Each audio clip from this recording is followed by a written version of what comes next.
Bienvenidos a las noticias para gente despierta. Soy Alfredo de Mindalia. Hoy te voy a hablar de cómo se ha ensayado la próxima pandemia mientras tú ni te enterabas. Te voy a hablar también del caso Epstein, que vuelve a sacudir a la élite política, mediática y filantrópica internacional con nombres propios y con un sistema que intenta, sobre todas las cosas, protegerse a sí mismo. Hablaremos también de ovnis y extraterrestres que están entrando en la política internacional y de una Europa que normaliza el control incluso sobre nuestras mascotas. Y también de una España que está lamentablemente dando un espectáculo bochornoso al plantear cerrar redes sociales por decretazo. Pero quédate hasta el final porque terminaremos hablando de Egipto, de gigantes y también de quién controla la historia del mundo que te cuenta. Y empezamos por lo más grave, porque mientras que estábamos celebrando la pasada Navidad, la Organización Mundial de la Salud estaba ensayando lo que ellos llaman la próxima pandemia y consolidando un modelo de poder sin ningún control democrático. La Organización Mundial de la Salud lo ha vuelto a hacer. A finales de 2025 coordinó una simulación internacional de la próxima pandemia con la participación de nada más y nada menos 31 gobiernos, fuerzas de seguridad, autoridades sanitarias y estructuras supranacionales. Oficialmente un ejercicio técnico, en la práctica un entrenamiento político. Porque mientras millones de ciudadanos siguen esperando respuestas sobre la gestión de la pandemia anterior, es decir, errores, abusos, muertes directas, daños colaterales, responsabilidades gravísimas y más muertes diferidas, la OMS no rinde cuentas, no hay auditoría global independiente, no hay revisión profunda de las decisiones tomadas, no hay ninguna autocrítica proporcional al impacto social, económico y humano gravísimo que se suscitó. Lo que hay es prisa por repetir el mismo modelo. El mensaje que se lanza es inquietante. Habrá otra crisis y cuando llegue, todo debe estar ya aceptado. Las reglas, las jerarquías, la narrativa, las restricciones. Se ensaya la excepción para que, llegado el momento, nadie la discuta. Se acostumbra a los gobiernos a obedecer directrices centralizadas y a la ciudadanía a asumirlas como algo inevitable cuando lleguen. Esto ya no va de salud, va de normalizar que el poder se concentre sin ningún control democrático. Cada simulacro refuerza una idea peligrosa, que en nombre de la seguridad se pueda suspender el debate, reducir el papel de los parlamentos y tratar a la población como un problema de gestión, no como sujetos libres y responsables. Y ahí la emergencia deja de ser un hecho puntual y se convierte en un estado mental permanente para todos nosotros. La OMS nos habla de prevención, pero prevenir no es imponer, ni coordinar es mandar, ni proteger es infantilizar a la población. Cuando un organismo como la OMS no elegido entrena a gobiernos enteros para actuar al unísono sin disenso, lo que está en juego no es un virus, sino la soberanía y la libertad de todos nosotros. Y así que, ¿habrá o no habrá pandemia? Es una pregunta, pero la pregunta correcta es si cuando llegue quedará alguien con capacidad real de decir no, basta. Nuestra acción cívica hoy no consiste en caer de nuevo en el miedo, consiste en poner límites claros al poder y exigir el derecho a cuestionar decisiones que afectan a nuestras vidas, a nuestro cuerpo y a la libertad de millones de personas en todo el mundo. Y cuidado, porque una sociedad que acepta vivir en simulacro permanente termina aceptando cualquier orden como inevitable. Y esto ya no es prevención, esto es adiestramiento de las personas. Si la primera noticia muestra cómo se entrenan a los gobiernos para obedecer, la segunda que te voy a revelar pues muestra cómo se protegen las élites cuando el crimen asciende a lo más alto. Es el mismo patrón: poder concentrado, silencio coordinado y ausencia de rendición de cuentas.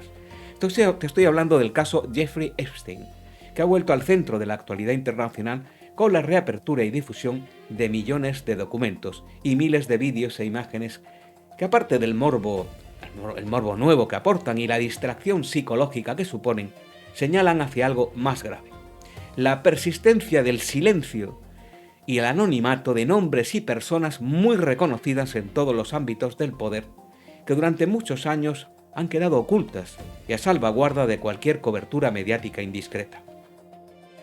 Entre los nombres citados en distintos momentos del proceso figuran Bill Clinton, Donald Trump, el príncipe Andrés de Inglaterra, Bill Gates y una larguísima lista de mal llamadas personalidades.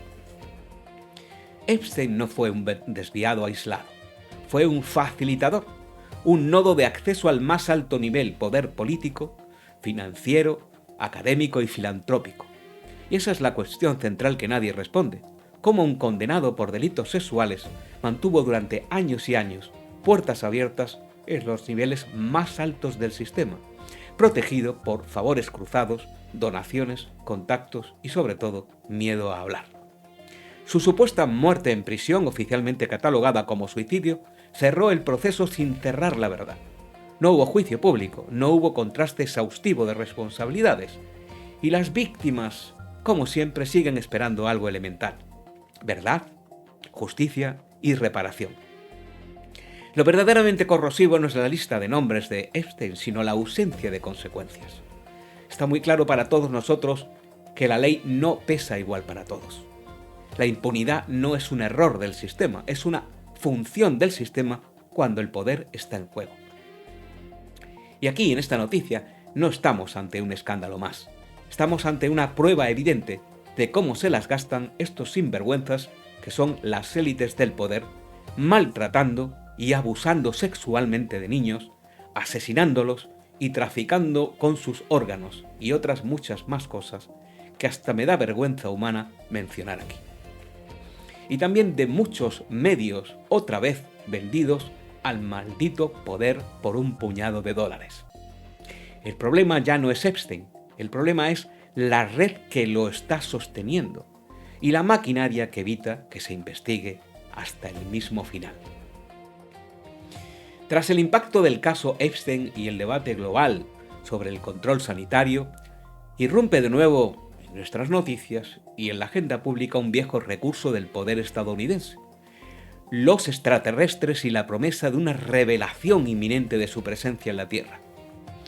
En los últimos días, esta es la noticia, se ha difundido que el presidente Donald Trump, habría autorizado visitas del congresista Tim Burchett a instalaciones militares altamente restringidas como el Área 51, dentro de las investigaciones sobre fenómenos aéreos no identificados.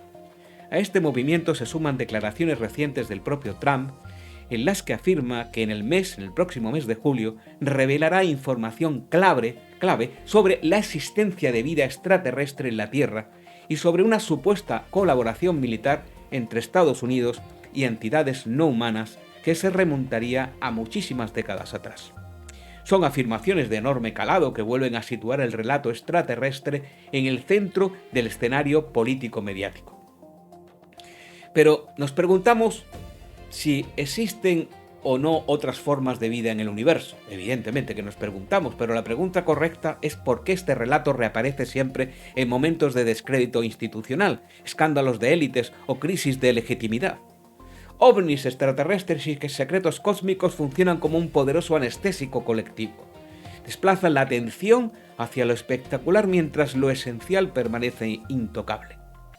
Porque incluso si mañana se demostrara la existencia de vida extraterrestre y contactos prolongados, el problema seguiría siendo el mismo: gobiernos que operan en la opacidad, presupuestos militares fuera de control democrático y estructuras de poder que no rinden cuentas ante la ciudadanía. Aquí el riesgo no es creer o no creer en los ovnis, el riesgo es confundir revelación con entretenimiento y aceptar que el misterio sirva de cortina de humo mientras los mecanismos de control, impunidad y obediencia continúan funcionando sin oposición. Recuerda esto para cuando el poder te hable de extraterrestres. Mientras miras al cielo, esperan que no mires de frente. Y mientras la atención se eleva hacia el espacio, el control baja a tierra y entra en nuestra vida cotidiana de nuevo sin hacer mucho ruido. Porque la Unión Europea prepara nuevas normativas que reforzarán el registro, identificación y seguimiento administrativo de nuestras mascotas, especialmente en lo relativo a desplazamientos, cambios de residencia y movimiento entre países. Oficialmente el objetivo es sanitario, prevenir enfermedades, combatir el tráfico ilegal de animales y unificar criterios. Pero miremos el trasfondo, que es más profundo y preocupante. Estas medidas se inscriben en una tendencia clara. Todo lo que se mueve, incluso nuestras mascotas, se registra. Todo lo que se registra se controla. No se trata de paseos diarios ni de vigilancia en tiempo real, sino de algo más sutil y eficaz. Acostumbrar a la ciudadanía, es decir, a nosotros, a pedir permiso, declarar y justificar incluso aspectos íntimos de nuestra vida. Hoy son las mascotas, ayer fue la salud, antes el dinero, mañana cualquier otro ámbito presentado como protección. El patrón es reconocible: control fragmentado, burocrático y progresivo, que no provoca rechazo inmediato, porque lleva envuelto un lenguaje técnico y buenas intenciones. ¿Te acuerdas del cuento de la rana que se ponía en agua caliente? Europa no debate públicamente hasta dónde quiere llegar, simplemente avanza. Y si lo hace así es sin un cuestionamiento real sobre límites, proporcionalidad o precedentes, porque nadie se opone. Porque cuando el control se introduce por partes, la suma nunca se discute. La cuestión no es si hay que cuidar la salud animal, por supuesto, la cuestión es qué tipo de sociedad se está diseñando. Una en la que cada gesto requiere registro previo y autorización y cada movimiento deja rastro administrativo. La acción cívica aquí pasa por la vigilancia consciente y recordar que la libertad no suele desaparecer de golpe, sino trámite a trámite. Y cuando ese control blando ya está normalizado en lo cotidiano, el siguiente paso es siempre el mismo: limitar la palabra, la libertad de expresión. España está ofreciendo en estos momentos un claro ejemplo y un espectáculo bochornoso de eso ante el mundo. Desde instancias políticas y mediáticas se ha empezado a exigir una ley que permita cerrar o limitar redes sociales por decreto, como la última de Elon Musk, X, bajo el argumento de combatir la desinformación, proteger a la juventud o preservar la convivencia. Más allá de quien lo diga o desde donde lo diga, el problema es que ya se diga, porque cuando un poder democrático comienza a plantear la censura como una opción legítima, lo que queda en evidencia no es la peligrosidad de las redes, sino la incapacidad del propio sistema para sostener el debate, la crítica y la disidencia. España no está innovando, está copiando un patrón ya conocido. Cuando el relato oficial se resquebraja, se intenta silenciar al mensajero. Cuando faltan argumentos, se invoca la prohibición. Y cuando el poder se siente incómodo, señala la palabra libre como amenaza. El problema no es X, ni ninguna plataforma concreta, el problema es la tentación autoritaria que reaparece cuando la política deja de convencer. Porque cerrar espacios de expresión no protege la democracia, la vacía por dentro. Este tipo de discursos no surgen por accidente. Son el resultado de años de pedagogía fallida, de desprecio al pensamiento crítico y de una ciudadanía tratada como estúpida. Está clara cuál es la dirección que podemos seguir nosotros. Defender la libertad de expresión incluso cuando resulte incómoda. Exigir más debate y menos prohibiciones. Y recordar que una democracia que necesita callar voces para sobrevivir ya está en retirada. Hay que tener mucho cuidado en facilitar el poder, sea quien sea el que se lo atribuya, que empiece a hablar de cerrar la boca a la gente. Y por cierto, abro un paréntesis para decir que cuando la espiritualidad y la conciencia dejan de ser palabras cómodas y se convierten en acciones, posicionamiento y denuncia concreta, como puede ser este boletín de Mindalia, incomodan a muchos, y a los que más incomodan es a aquellos que creen que ser consciente, espiritual, consiste en callar, mirar hacia otro lado y evitar hablar de política, de sentido común o de sufrimiento humano, por miedo a que implicarse y opinar les haga perder su alta vibración. Pero una conciencia que no se moja, que no defiende al ser humano real y que huye del conflicto por miedo a perder una supuesta pureza espiritual, no eleva a nadie, lo anestesia. La conciencia auténtica no escapa del mundo, lo enfrenta. Y te voy a contar la última noticia de hoy, ya que en los últimos días ha vuelto a circular la referencia a un pergamino egipcio de más de 3000 años, presentado por algunos como una prueba de que el pasado humano fue distinto al relato oficial que nos cuenta. Se habla de traducciones alternativas, de figuras descritas como gigantes o seres fuera de lo normal, y de conocimientos que no encajan con la cronología académica establecida. Conviene aquí que sea claro. Lo relevante no es solo el contenido del pergamino, sino la reacción automática ante cualquier elemento que cuestione el relato histórico dominante. Egipto es un buen ejemplo de cómo el pasado se gestiona con filtros. Acceso restringido a yacimientos, documentos clasificados, investigaciones marginadas y una frontera muy clara entre lo que puede estudiarse y lo que no. No es exclusivo de Egipto. La historia es poder, y quien controla el pasado condiciona la forma en que una sociedad se entiende a sí misma. Aquí el patrón vuelve a repetirse. Igual que se ensaya la obediencia para el futuro y se protege a las élites en el presente, también se vigila el pasado. Se decide qué versiones son aceptables, qué preguntas son legítimas y cuáles deben ridiculizarse antes de ser respondidas. La cuestión no es creer en pergaminos o en relatos antiguos, sea lo que nos cuenten. La cuestión es defender el derecho a investigar, cuestionar y revisar la historia sin miedo al descrédito automático. Esta última noticia encaja con todo lo anterior: el control del futuro, impunidad del presente, distracción de la hora y blindaje del pasado. Si has seguido el hilo de lo que te he ido contando, habrás visto que nada de lo que te he contado hoy va por separado. No es una suma de noticias, es un mismo sistema actuando en distintos niveles, en distintas capas. Primero se ensaya la obediencia global en nombre de la salud. Después se protege a las élites cuando el crimen es demasiado grande para salir a la luz. Luego se lanza el espectáculo del misterio y los extraterrestres para distraer nuestra mirada, y mientras el control se impone en nuestra vida cotidiana con trámites, registros, permisos. Y cuando todo está ya asumido, llega el último paso, que es limitar nuestra libertad por partes, como ranas que te decía antes en agua cada vez más caliente. Esta es la verdadera conspiración, y ellos son los auténticos y únicos conspiranoicos. El verdadero peligro no es una pandemia futura, ni unos nombres concretos en una lista más, ni siquiera la censura explícita. El peligro es que te acostumbres. Acostumbrarte a no inmutarte, como si fueras un ciudadano idiotizado. El peligro es que ni siquiera hagamos el amago de preguntar.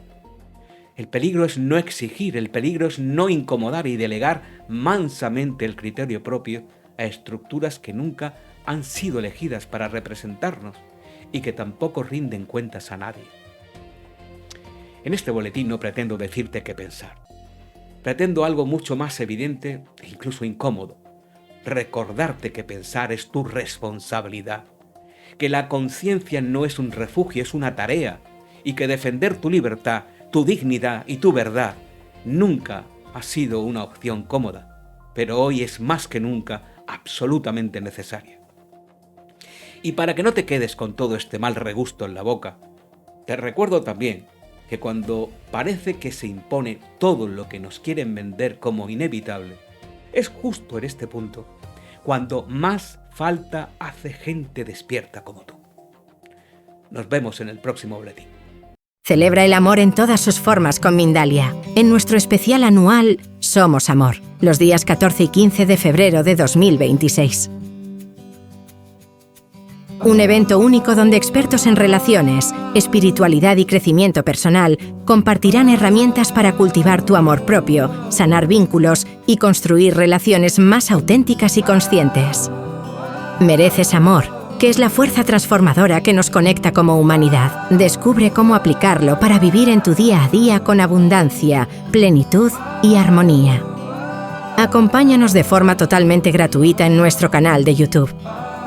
Para más información visita mindaliacongresos.com.